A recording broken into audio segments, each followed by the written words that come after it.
Welcome to another coding tutorial. My name is Alan Montgomery and welcome to this little JavaScript tutorial where I'm going to teach you how to use the .foreach function and how to use it properly.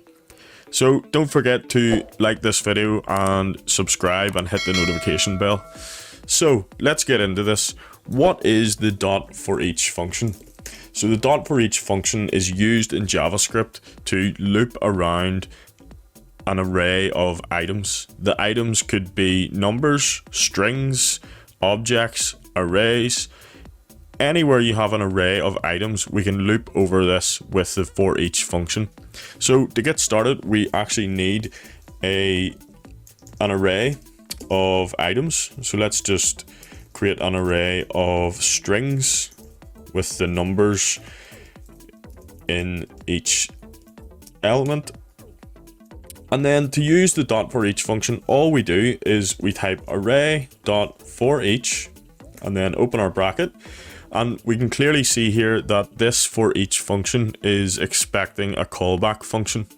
And inside that callback function, it's expecting a value, an index, and an array. So for now, all we need to focus on is the value and the index. So let's create our callback function.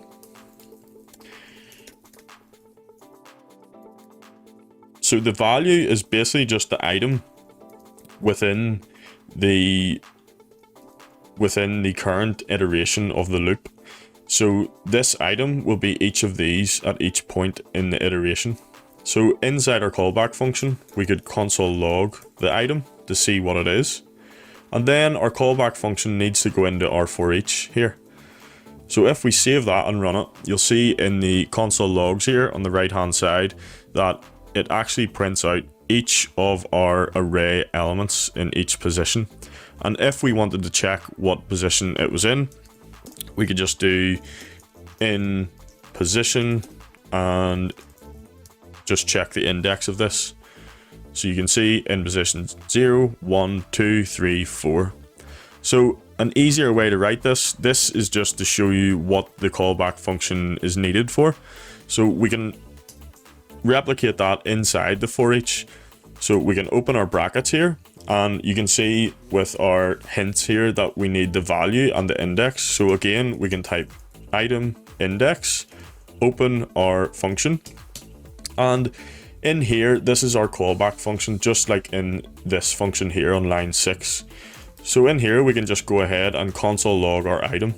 If we run that, then we are also going to get the same output. So we can now remove this block of code, and now we have a nice formatted short piece of code which we can do things with then with this item. So inside our for each, then we could do some if statements if we wanted. So let's check if our item equals 1 and run that. And you can see once it hits the iteration where the item is 1, our code goes into our if statement on line 8 here, and it console logs the this is 1 because the item is actually 1 at that index.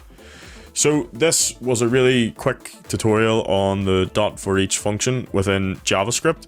This was using the ES6 and 7 syntax. So that's like the arrow functions and the shorthand functions. So if you like this video and you want to get more tips, tricks and tutorials in the future to do with coding, just hit that subscribe button and don't forget to hit the little notification bell as well. And if you give this video a big thumbs up, that would be great as well. I'll see you in the next video.